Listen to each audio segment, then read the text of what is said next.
بسم الله الرحمن الرحيم.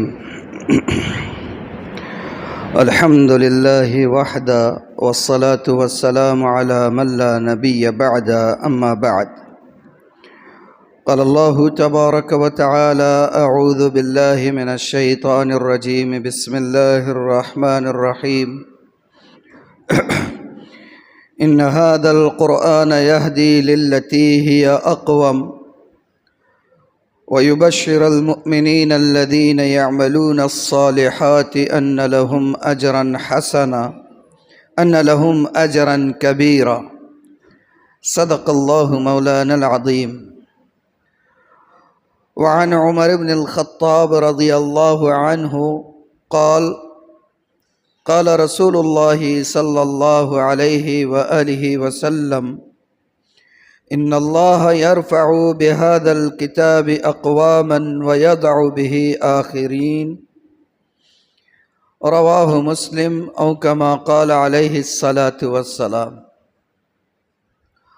رب اشرح لي صدري ويسر لي أمري واحلل عقدة من لساني يفقه قولي. اللهم صل على سيدنا ومولانا محمد وعلى آل سيدنا ومولانا محمد وبارك وسلم. قابل صد احترام بزرگوں، عزیز دوستوں اور بھائیوں،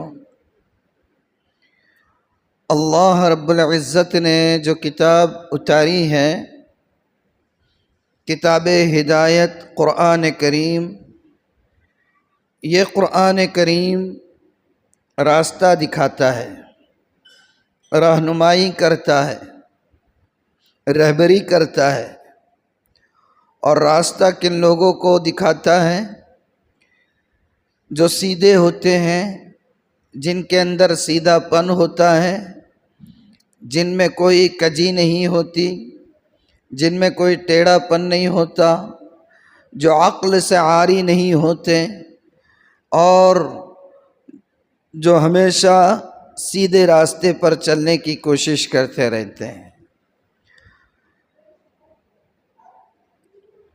قرآن میں اللہ نے ایک لفظ، یہ جو آیت میں نے پڑھی اس کے اندر ایک لفظ ارشاد فرمایا ہے: إن هذا القرآن يهدي للتي هي أقوم۔ یہ جو اقوم ہے یا قیم ہے یا مستقیم ہے یا قوم ہے، ان سب کا مادہ ایک ہی ہے۔ وَأَنَّ هَذَا صِرَاطِي مُسْتَقِيمًا فَاتَّبِعُوهُ۔ اللہ تعالیٰ نے فرمایا کہ یہ میرا راستہ ہے، سیدھا سیدھا، اسی کی پیروی کرو۔ چنانچہ ہم نماز میں سورہ فاتحہ میں ہر مرتبہ جو دعا کرتے ہیں، اہدنا الصراط المستقیم، کہ اللہ ہمیں سیدھے راستے کی ہدایت نصیب فرما، عطا فرما۔ تو قرآن جو ہے یہ سیدھے راستے کی ہدایت دیتا ہے۔ ھدی للناس، پوری دنیا کے لیے ہدایت ہے، پورے عالمین کے لیے ہدایت ہے، تمام لوگوں کے لیے ہدایت ہے، ڈرنے والوں کے لیے ہدایت ہے۔ ھدی للمتقین، ھدی للعالمین، ھدی للناس۔ اور اسی طریقے سے قرآن یہ ذکر بھی ہے، موعظت بھی ہے، ذکرا للعالمین۔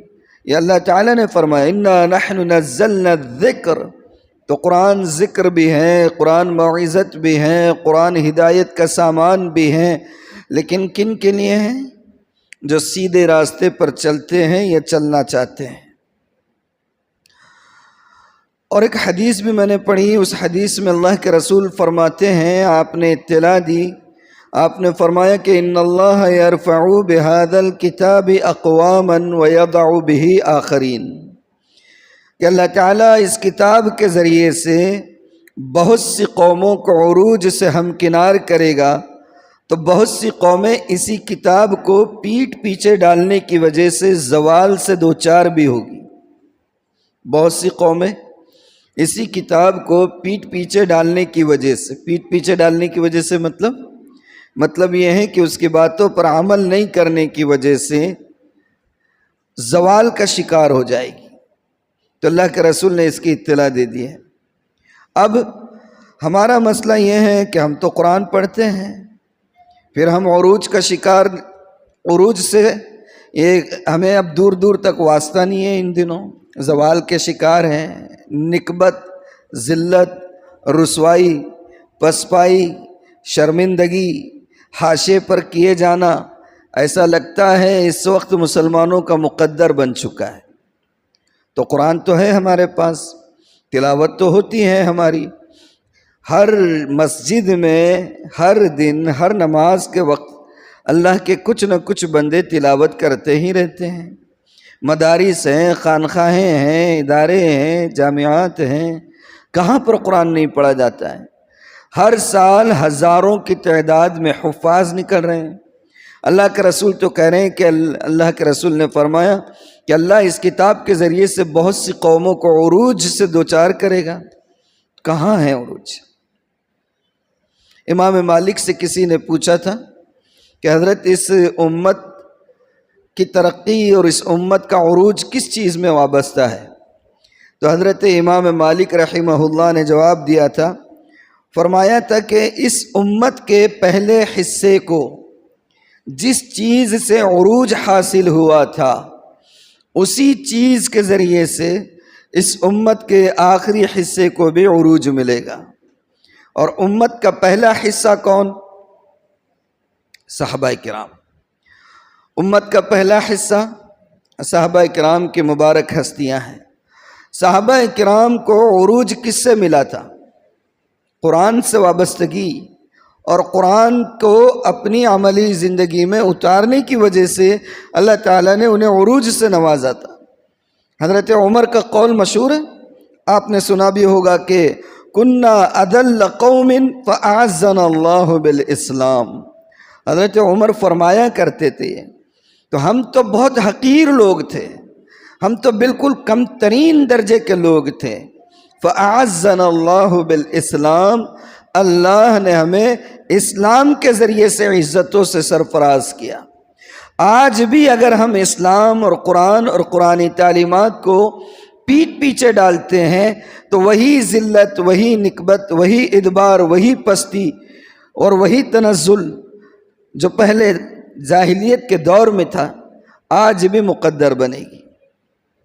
اب آپ دیکھ لیجیے کیا حال ہے مسلمانوں کا ہر جگہ۔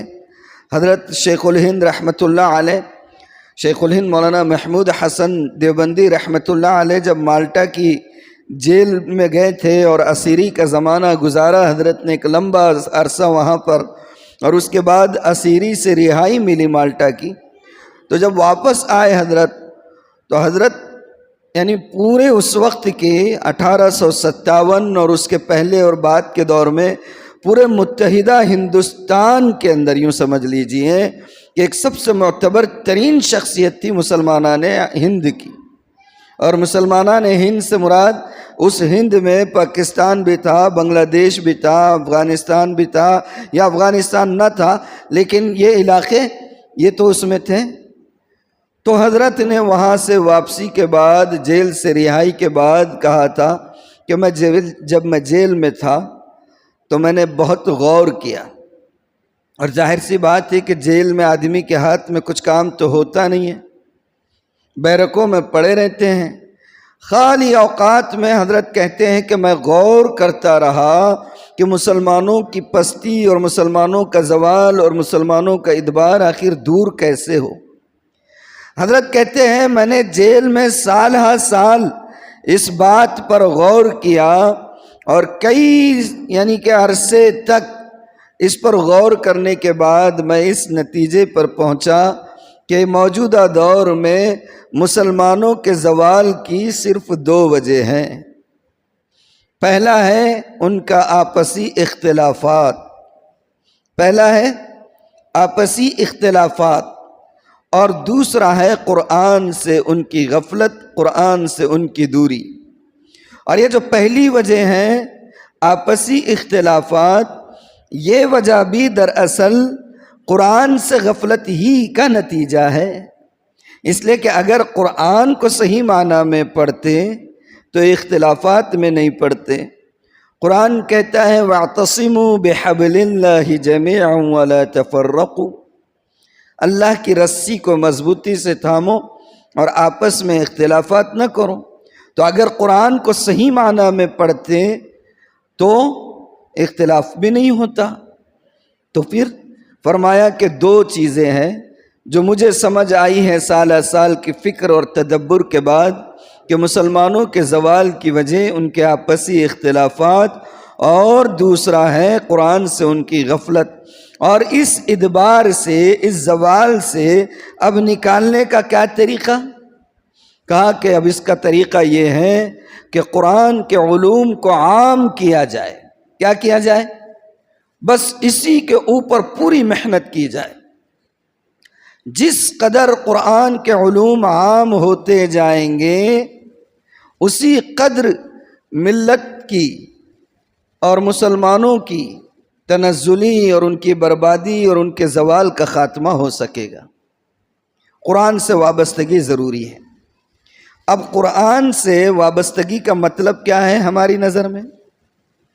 ہماری نظر میں قرآن سے وابستگی کا مطلب کیا ہے؟ تلاوت کرنا بہت اچھی بات ہے، ثواب ملتا ہے۔ کوئی مر گیا تو ایصال ثواب کرنا، اس کو بھی ثواب پہنچا دیتے ہیں۔ اگر کبھی کوئی لفڑا ہو گیا، جھگڑے ہو گئے، معاملہ سلجھ رہا نہیں، تو میں قرآن ہاتھ میں لے لیتا ہوں، قرآن ہاتھ میں لے لیتا ہوں، بہت اچھا ہے، لے لو، یہ ایک کام ہو گیا۔ اور ایسے ہی اور کیا ہے؟ قسمیں کھانے کے لیے اور تعویذ گنڈے، کچھ تو بھی اس کے اوپر سے عملیات نکالنے کے لیے۔ قرآن کا مطلب تو ہمارے پاس یہی ہے۔ بہت ہو گیا، ذرا دینداری دکھا دیا تو بلڈنگ بن دیا تو کچھ تو بھی بچوں کو لا کے قرآن پڑھانے کے لیے، اور قرآن کے زیر سایہ دلہن کو رخصت کرنے کے لیے قرآن ہے ہمارے یہاں۔ سب سے پہلے جہیز کی تیاری کر تو قرآن خریدنا کرتے۔ کیا کرنا؟ سب سے پہلے کیا خریدنا؟ قرآن خریدنا، اور اس کو اٹھا کے سب سے کنارے میں ڈال دینا کہ زندگی بھر دلہن کی نظر کبھی پڑنا نہیں۔ قرآن سے وابستگی کا مطلب ہم نے یہ سمجھا ہوا ہے۔ یہی ہو رہا ہے یا نہیں ہو رہا ہے؟ اس میں ذرا تو بھی کچھ مبالغہ ہے۔ آج قرآن کتنا پڑھا جا رہا ہے؟ کتنا پڑھا جا رہا ہے؟ خالی ثواب کی نیت سے پڑھ رہے ہیں۔ قرآن اتارا کیوں اللہ تعالیٰ؟ میں مثال سے سمجھاتا ہوں، جان چھوڑ، مثال تو آسانی سے سمجھتی نا۔ بھئی اندھیری رات ہو اور کڑاکے کی یعنی کہ برسات ہو رہی ہو، جنگل ہو، اور جنگل میں جو ہے درندے بھی ہیں اور چیر پھاڑ کرنے والے پرندے بھی ہیں اور سانپ اور بچھو بھی ہیں، اور گھپ اندھیرا ہے، تاریک ترین اندھیرا ہے، اور اوپر سے بارش تیز ہو رہی ہے۔ ہر وقت خطرہ ہے کہ کہیں کدھر سے کوئی بھیڑیا نہ آ جائے، کوئی شیر نہ آ جائے، کوئی سانپ نہ ڈس لے، کوئی بچھو ڈنک نہ مار دے، خطرہ ہے۔ اور جس کو خطرہ ہے اتفاق سے اس کے پاس بہترین میڈ ان جاپان ٹارچ ہے، جس کو اس نے سینے سے لگا کے رکھا، اس کا بٹن چالو نہیں کر رہا، سینے سے لگا کے رکھا، بٹن نہیں چالو کر رہا ٹارچ کا۔ تو اب مجھے بتاؤ، اس کو کچھ نظر آئے گا؟ سانپ ڈس سکتا، بچھو ڈنک مار سکتا، شیر چیر پھاڑ کر سکتا، بھیڑیا خونخوار اگر آ جائے تو اس کو لہو لہان کر سکتا۔ ٹارچ کا فائدہ کیا ہے اس کو؟ اچھا بہت سینے سے لگا کے رکھ رہا، ہو سکتا ہے کہ اور زیادہ قیمتی تو کوئی پاؤچ وغیرہ لا لیا ہوگا، جیسے ہم جزدان لا کے رکھے ہوئے ہیں۔ ہم کیا کر رہے ہیں؟ دشمنوں کی طرف سے گھیرے جا رہے ہیں، مار پڑ رہی ہے، موب لنچنگ ہو رہی ہے، آپ کو NRC ہو رہی ہے، گھر واپسی کی دعوتیں دی جا رہی ہیں، برقعے پر پابندی ہو رہی ہے، طلاق کے مسائل پر پابندیاں لگ رہی ہیں، مسجدوں کو مندروں میں بدلنے کے نعرے لگائے جا رہے ہیں، طرح طرح کی بندشیں ہیں، اور ان سارے مسائل سے نکلنے کا حل اللہ نے قرآن کی شکل میں 1447 سال پہلے دے چکا ہے۔ ہم اس کو جو ہے بالکل سینے سے چمٹا کے رکھے ہوئے، بٹن ہی نہیں دبا رہے، بٹن دبا رہی نہیں۔ تو جس طریقے سے اگر میڈ ان جاپان ہو یا میڈ ان کہیں بھی ہو، اعلیٰ درجے کی ٹارچ ہونے دیجئے، آپ تاریک رات میں اس کو روشن کر کے اپنے آپ کو محفوظ کرنے کا سامان نہیں کر رہے، تو ایسے ہی اس زوال اور ادبار اور تنزل اور پستی اور مارے جانے والے زمانے میں قرآن کو صرف پکڑے رکھنا، صرف تلاوت کرنا اور اس کو نہ سمجھنا، نہ اس پر غور کرنا، نہ اس پر عمل کرنا، نہ اس کو زندگی میں اتارنا، نہ اس کے حلال کو حلال جاننا، نہ اس کے حرام کو حرام جاننا، تو مجھے بتائیے کہ کیا یہ صبح قیامت تک قرآن ہاتھ میں پڑھتے رہنے سے مسائل حل ہوں گے؟ مسائل حل ہوں گے؟ ہم کیا کر رہے ہیں؟ بالکل یہی حال تو ہمارا ہے، اس سے ہٹ کر تو ذرا بھی حال نہیں ہے ہمارا۔ قرآن سے ربط کیسا ہونا چاہیے؟ قرآن سے وابستگی کا مطلب کیا ہے؟ قرآن سے وابستگی کا مطلب یہ ہے کہ ہاں آپ تلاوت کریں، ضرور کریں، کرنا چاہیے، زیادہ سے زیادہ کرنا چاہیے، ثواب ملتا ہے، درجات بلند ہوتے ہیں، اللہ کی رضا بھی حاصل ہوتی ہے۔ لیکن صرف تلاوت ہی تو مقصود نہیں ہے۔ کیا ہے مقصود؟ قرآن کے نزول کا مقصود کیا ہے؟ قرآن کے نزول کا مقصود یہ ہے کہ اللہ نے قرآن میں جو احکامات دیے وہ ہماری زندگی میں آئیں، جن سے منع کیا گیا اس سے ہم رک جائے۔ یہ چیزیں آ ہی نہیں رہی ہیں، تلاوت ہو رہی ہیں۔ تو قرآن سے وابستگی کا مطلب یہ ہے کہ جس طریقے سے تلاوت ہم کرتے ہیں اسی طریقے سے قرآن کو سمجھنے کی کوشش کرنی چاہیے۔ کیا کرنی چاہیے؟ قرآن کو سمجھنے کی کوشش کرنا چاہیے۔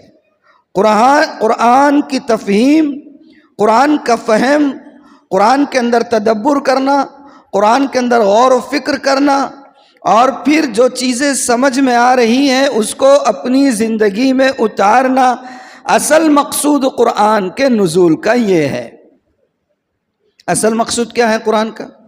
یہ ہے، اللہ نے پہلی ہی سورت میں فرما دیا، الف لام میم ذالک الکتاب لا ریب فیہ ھدی للمتقین، اور آگے فرمایا الذین یؤمنون بالغیب ویقیمون الصلاۃ ومما رزقناہم ینفقون۔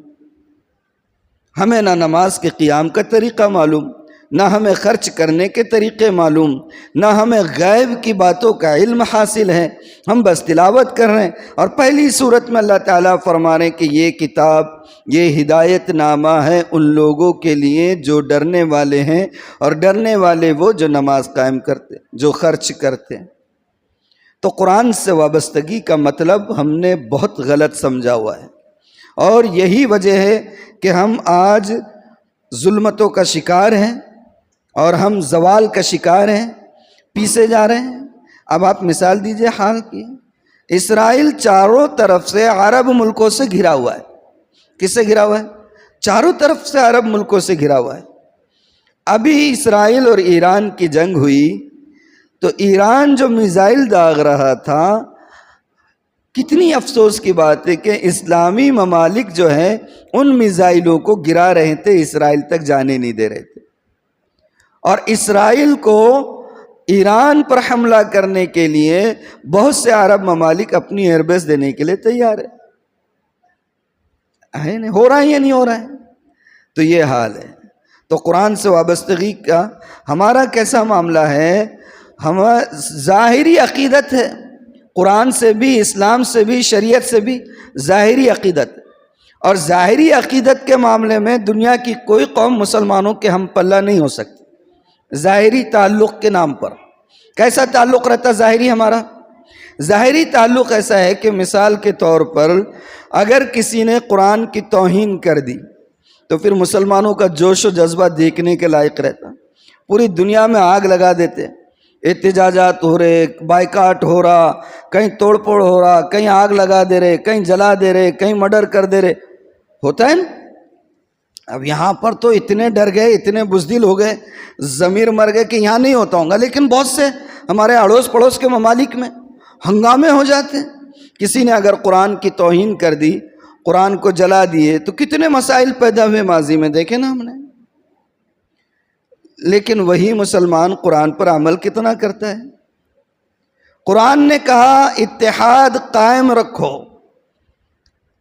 ہمارے پاس اتحاد ہے اتحاد.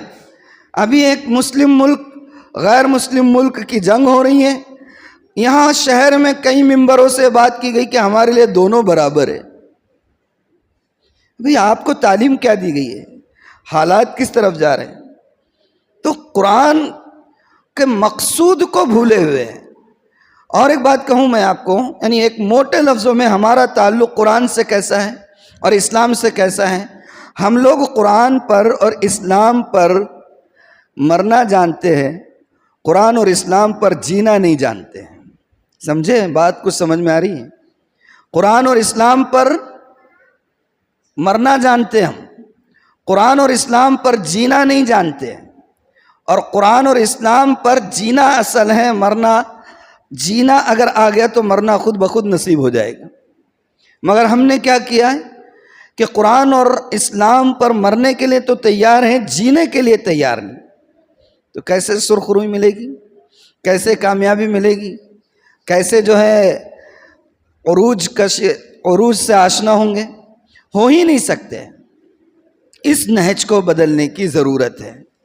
اب دیکھیے آپ، ذلت، نکبت، اس کا اگر ہم جائزہ لیں تو قرآن اور اللہ تعالیٰ کی سنت جاریہ وہ یہ ہیں کہ اللہ نے ہر دور میں جو قرآن یا جو کتاب نازل کی، قرآن سے پہلے بھی کتابیں تھیں، تو جو ان کتابوں سے وابستہ رہیں یا جو قرآن سے وابستہ رہیں، جب تک وابستہ رہیں دنیا کے اندر وہ عروج اور ترقی کے اوپر قائم رہے.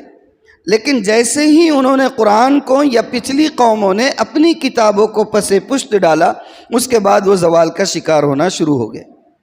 صحابہ کا دور دیکھیے، قرآن سے وابستگی تھی، کچھ نہیں آتا تھا. عمر فرمایا کرتے تھے کنا اذلۃ قوم فاعزنا اللہ بالاسلام، ہم ذلیل اور حقیر ترین لوگ تھے، اللہ نے ہمیں قرآن کے ذریعے سے اور اسلام کے ذریعے سے عزت بخشی.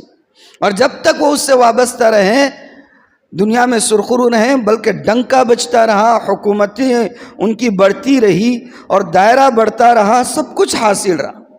لیکن قرآن سے اصل تعلق کی جگہ پر جب مسلمانوں کے اندر خود غرضی آ گئی، مفاد پرستی آ گئی، رسمی تعلق آ گیا، عہدوں کی لالچ آ گئی، اور قرآن کو اور قرآنی تعلیمات کو اپنی ذاتی مفادات پر قربان کرنے کا مزاج بن گیا، اللہ تعالیٰ نے مسلمانوں کو اوروں کے حوالے کر دیا. اور صرف مسلمانوں کی نہیں، یہی سنت رہی اللہ کی پچھلی قوموں کے بارے میں بھی. آپ دیکھیے اہل کتاب کے بارے میں اللہ تعالیٰ نے قرآن میں فرمایا وَلَوْ أَنَّهُمْ أَقَامُوا التَّوْرَاةَ وَالْإِنْجِيلَ وَمَا أُنزِلَ إِلَيْهِمْ مِنْ رَبِّهِمْ لَأَكَلُوا مِنْ فَوْقِهِمْ وَمِنْ تَحْتِ الرِّجَالِ، کہ اگر اہل کتاب توریت اور انجیل پر قائم رہتے، یعنی جو کتابیں ہم نے اتاری یہ قومیں اس پر قائم رہتی، اور جو کچھ اللہ نے ان کی طرف اتارا تھا اس پر وہ قائم رہتی، لَأَكَلُوا مِنْ فَوْقِهِمْ، تو اپنے اوپر سے، یعنی ان کے اوپر آسمان سے جو ہے رزق کی برسات ہوتی اور زمین کے نیچے سے بھی رزق ابلنے لگتا. اللہ فرما رہے کہ اگر توریت اور انجیل اور ہماری اتاری ہوئی چیزوں پر قائم رہتے تو آسمان سے بھی رزق برستا، نیچے سے بھی رزق ابلتا. ایسے ہی فرمایا کہ وَضُرِبَتْ عَلَيْهِمُ الذِّلَّةُ وَالْمَسْكَنَةُ وَبَاءُوا بِغَضَبٍ مِّنَ اللَّهِ ذَلِكَ بِأَنَّهُمْ كَانُوا يَكْفُرُونَ بِآيَاتِ اللَّهِ، کہ اللہ تعالیٰ نے ان پچھلی قوموں کے اوپر ذلت، نکبت، رسوائی کو مسلط کر دیا اور وہ اللہ کے غضب کے حقدار ہوئے. کس وجہ سے؟ آگے فرمایا ذَلِكَ بِأَنَّهُمْ كَانُوا يَكْفُرُونَ بِآيَاتِ اللَّهِ، اس وجہ سے کہ وہ اللہ کی آیتوں کا انکار کیا کرتے تھے. اب آج ہم جائزہ لے لیں کیا حال ہے ہمارا. قرآن سے ہمارا تعلق بس رسمی رہ گیا ہے. قرآن سے تعلق کیسا ہے ہمارا؟ رسمی ہے، دکھاوے کا تعلق ہے. جزدان ایک سے ایک ہے، علاج کے لیے استعمال کرتے ہیں. ذرا کچھ ہوا کہ تعویذ بنانا ہے، بابا کے پاس جانا ہے اور پھر اس کے ذریعے سے کچھ پڑھ پھک کر لانا ہے، یہ اسی کاموں کے لیے رہ گیا. یا جو ہے بھوت پریت کسی پر آ گیا تو اس کو اتارنا ہے، یا بہت ہو گیا زیادہ پڑھا لکھا ہے تو دکان یا کسی کاروبار کی جگہ کا افتتاح ہو رہا ہے تو کسی مولانا کو بلا کر قرآنی یا دعائیں کروانا ہے یا قرآن کی تلاوت کروانا ہے، قرآن سے تعلق ہی رہ گیا ہے۔ یا مکان نیا بنے ہیں تو معلوم ہوا کہ اب گھر برونی کرنا ہے تو پہلے قرآن کی تلاوت کر دی جائے اور پھر اس کے بعد گھر کے اندر آ کر بسا جائے۔ تو قرآن سے تعلق ہمارا جو ہے وہ ہم نے رسمی بنا کر رکھا ہوا ہے، تو رسمی تعلق کے ساتھ تو کامیابی نہیں مل سکتی ہے۔ ماہر القادری بہت زبردست شاعر تھے، اللہ نے خوب قلم کی دولت سے ان کو نوازا تھا۔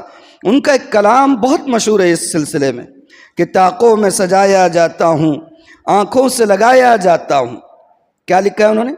طاقوں میں سجایا جاتا ہوں، آنکھوں سے لگایا جاتا ہوں، تعویذ بنایا جاتا ہوں، دھو دھو کے پلایا جاتا ہوں۔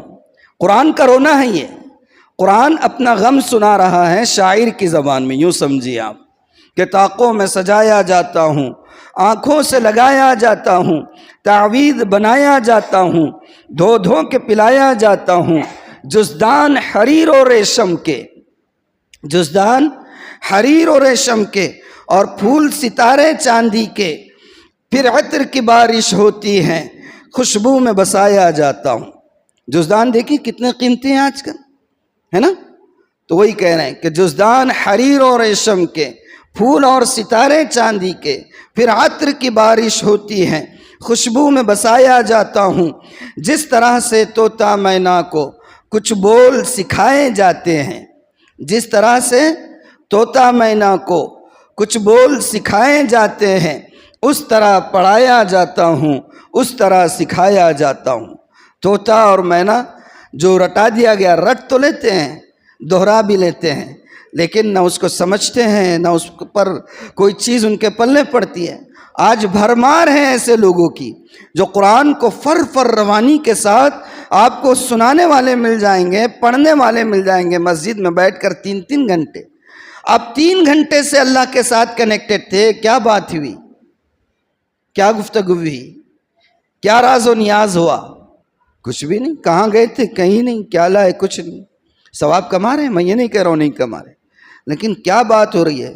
زبان یار من ترکی ومن ترکی نمی دابنم، کہ میرے محبوب کی زبان تو ترکی ہے اور ترکی تو مجھے آتی نہیں ہے۔ پھر تو یہ اس طریقے سے کیسے مسئلہ حل ہوگا؟ کہتے ہیں کہ جب قول و قسم لینے کے لیے تکرار کی نوبت آتی ہے، جب قول و قسم لینے کے لیے تکرار کی نوبت آتی ہے، پھر میری ضرورت پڑتی ہے، ہاتھوں پہ اٹھایا جاتا ہوں۔ یہ قرآن کا رونا ہے۔ آپ دل پر ہاتھ رکھ کر بتائیے کہ جتنی باتیں قرآن کی فریاد شاعر کی زبان سے یا شاعر کے قلم کی زبان سے نکلی ہیں، کیا آج ہمارے معاشرے میں قرآن کے ساتھ ہمارا ربط اور تعلق اور وابستگی کیا اسی نوعیت کی نہیں ہے؟ اس سے 1 انچ بلکہ 1 ذرہ برابر بھی ہم جو ہے تو قرآن سے اس سے زیادہ جڑے ہوئے نہیں ہیں، اس سے زیادہ جڑے ہوئے نہیں ہیں۔ تو اس غفلت کو دور کرنا ہوگا۔ اور ایک چیز ہے، تلاوت بھی کرتے ہیں ماشاءاللہ، تو تلاوت کا بھی حقیقی مقصد کیا ہے وہ بھی پتہ نہیں ہے۔ بھئی آپ تلاوت کر رہے ہیں تو تلاوت کا بھی تو کوئی مقصد ہوگا۔ اصل مقصد ہے ہدایت حاصل کرنا۔ اصل مقصد کیا ہے؟ ہدایت حاصل کرنا۔ ہم کتنی ہدایت حاصل کرتے ہیں؟ اچھا کتنے نوجوان رہتے ہیں بتائیے، دل پر ہاتھ رکھ کے، آتے رہتے ہیں، ملتے رہتے ہیں، کاروبار نہیں چل رہا، ذرا دعا کیجئے، بیماری کا مسئلہ چل رہا، دعا کیجئے، اور ساری چیزوں کا حل اس قرآن میں ہے، پڑھتے بھی ہے، پتہ ہی نہیں ہے۔ چلو میں آپ کو مثال سے سمجھاؤں، اور ایک مثالیں دینا پڑتی ہیں نا سمجھانے کے لیے بات۔ بھئی ایک بندہ جو ہے بیمار ہو گیا، اور اس کی جو بیماری ہے وہ کیوریبل ہے یا قابل علاج بیماری کا شکار ہے۔ اب اتفاق سے اس کو جو ہے میڈیسن کا ایک انسائکلوپیڈیا مل گیا۔ اب اس کو لگا میری بیماری تو بہت خطرناک ہے، شکر ہے اللہ کا مجھے جو ہے انسائکلوپیڈیا مل گیا، میڈیسن کا۔ کیا مل گیا؟ دواؤں کی پورے اس کے اجزاء، اس کی ترکیبات اور اس کے ساری مینوفیکچرنگ کیسے ہوتی کیا ہے، سب لکھا ہوا ہے، انسائکلوپیڈیا ہے۔ اب اس کو کئی بیماریاں ہیں، اب وہ خوش ہو رہے ہیں کہ مجھے مل گئی کتاب، اور لے کے کتاب بیٹھ گیا، ٹیوبر کلاس ہو تو ایسے کیا جاتا ہے، اور اس کے اثرات یہ ہے، اس کا علاج یہ ہے، اس سے پرہیز یہ کرنا پڑے گا، یہ کھانا پڑے گا، وہ کرنا پڑے گا، اور کینسر ہے تو ایسا، اور ہارٹ اٹیک کیوں آتا اور کیسے بچا جا سکتا، پڑھ رہا ہے جیسے ہم پڑھتے۔ مجھے بتائیے، یہ میڈیسن کا انسائکلوپیڈیا قیامت کی صبح تک بھی رٹتا رہے گا، بیماری جائے گی؟ بیماری جائے گی؟ کیا کرنا پڑے گا؟ بابا اس میں جو ترکیب بتائی ہوئی ہیں، جو دوائیں بتائی گئی ہے، وہ کسی گاندھی کی دکان پہ جانا پڑے گا، ہمارے ہاں موگڑ پلی بولتے ہیں اس کو، موگڑ پلی کی دکان پہ جانا پڑے گا، سارے اجزاء لانا پڑے گا، دوا بنانی پڑے گی، کنزیوم کرنا پڑے گا، اور اگر کچھ پرہیز ہے تو بچنا پڑے گا، ساری چیزیں اختیار کرنی پڑے گی، تب تو اس انسائکلوپیڈیا میں درج بات کا کچھ فائدہ ہوگا، یا خالی رٹتے رہنے سے کچھ فائدہ ہوگا؟ بولیے مجھے۔ ہم کیا کر رہے ہیں؟ بیماریوں کا انسائکلوپیڈیا ہمارے ہاتھ میں موجود ہے، ہم اس کو رٹ رہے ہیں۔ جمعہ آ گیا سورہ کہف، رات ہو گئی سورہ ملک، مغرب ہو گئی سورہ واقعہ، فجر ہو گئی سورہ رحمان۔ سبحان اللہ، بہت اچھی بات ہے، اس کی تنقیص نہیں ہے، حاشا وکلا تنقیص نہیں ہے، مگر کیا مقصود صرف یہی ثواب کمانا، فضیلت حاصل کرنا ہی ہے، یا دنیا میں کامیاب ہونا ہے، حکمران بننا ہے، معاشی طور پر مستحکم بننا ہے، دوسروں کے لیے آئیڈیل بننا ہے، کنتم خیر امت اخرجت للناس کے مقام اور منصب پر پہنچنا ہے؟ کہاں سے پہنچیں گے؟ بولیے، کیسے پہنچیں گے؟ رٹ کر، رٹا مار کر۔ رٹا مار کر جیسے بچہ کامیاب تو ہو جاتا، لیکن فیوچر میں جو ہے تو پھر لالے پڑ جاتے۔ رٹا مار کر مسلمان تو باقی ہے، لیکن عملی زندگی میں مسائل کا شکار ہے۔ یہی ہے نا؟ کچھ میں مبالغے سے تو کام نہیں لے رہا ہوں، قرآن کو سمجھنا ہے، تدبر ہونا ہے، غور و فکر کرنا ہے، اس کا فہم ضروری ہے، اور اس کو عملی زندگی میں اتارنا ہے۔ اگر یہ نہیں کریں گے، عملی زندگی میں نہیں آئے گا، تو مقصد کیا رہا ہمارے ہاتھ میں بتائیں؟ تو اس غفلت کو ختم کیجئے۔ اور یہ موضوع کیوں لیا میں نے اس مرتبہ؟ مجھے بولنے میں آ نہیں ہے، میرے سامنے ایک بندہ بیٹھا ہوا تھا تفسیر میں، شروع میں پچھلی تفسیر جو ہوئی ماہانہ منتلی، ایک ہی بندے خدا بیٹھا ہوا تھا۔ میں نے کہا آپ فکر مت کرنا، آپ اکیلے بیٹھنا، میں نے جتنا مطالعہ کر کے آیا، 1 گھنٹے کا ہو کہ 1.5 گھنٹے کا ہو، آپ کے اکیلے کو سنا کے جاؤں گا، میں پیچھے ہٹنے والا نہیں ہوں، میں پیچھے ہٹنے والا نہیں۔ ایک بھی بندہ ملا تو اس کو بھی پورا حاصل مطالعہ دے کر جاؤں گا، نہیں ملا تو انشاءاللہ اگر کبھی ایسا ہوا کہ کوئی نہیں رہا تو آپ کے گھروں پر آ کر آپ کو لے کر آؤں گا، مگر بٹھاؤں گا ایک کو تو بھی، ایک کو تو بھی بٹھاؤں گا۔ اور اگر وہ بھی نہیں ملے تو میں نے سن رکھا ہے کہ یہاں بہت جنات ہیں، میں یہ تصور کر لوں گا کچھ تو بھی اللہ کی دوسری مخلوق سن رہی، سناتے بڑھ جاؤں گا، مگر آپ میرے حال پر رحم کرتے کہ نہیں؟ یہ تو میرا معاملہ ہے۔ میں چاہتا ہوں اللہ کی کتاب، اس کا جو کچھ علم حاصل ہے اپنے بڑوں کی کتابوں سے حاصل کرتا ہوں، میں آپ کے سینوں میں منتقل کرنا چاہتا ہوں۔ عملی زندگی میں تبدیلی لانے کا عزم کیے ہوئے ہوں، اور میں چاہتا ہوں کہ میں اس میں آپ کو اپنا ہم نوا اور اپنا ہم شریک بناؤں۔ کیا آپ تیار ہیں اس کے لیے؟ نہیں ہے؟ انشاءاللہ۔ کب تیار ہے؟ زندگی بھر کے لیے عملی طور پر تبدیلی لانے کے لیے۔ بولیے، زندگی بھر کے لیے عملی تبدیلی لانا ہے انشاءاللہ۔ اور یہ کیسے حاصل ہوگی؟ قرآن پر عمل کر کے۔ اور قرآن پر عمل کیسے ممکن ہے؟ وہ انسائکلوپیڈیا کا رٹا مارنے سے تبدیلی نہیں آنے والی ہے، اس کو سمجھنا پڑے گا۔ کیا کرنا پڑے گا؟ اب عربی تو آتی نہیں، زبان ہے یار من ترکی ومن ترکی نمی دانم، تو جن کو آتی ان کے پاس تو بیٹھو، جن کو آتی ان کے پاس بیٹھنا ہے، سمجھنا ہے، جو پڑھایا جا رہا ہے پڑھا جا رہا ہے اس کو سننا ہے۔ کریں گے انشاءاللہ، اللہ تعالی عمل کی توفیق عطا فرمائے۔ وآخر دعوانا الحمدللہ رب العالمین۔ سنت ادا کرو۔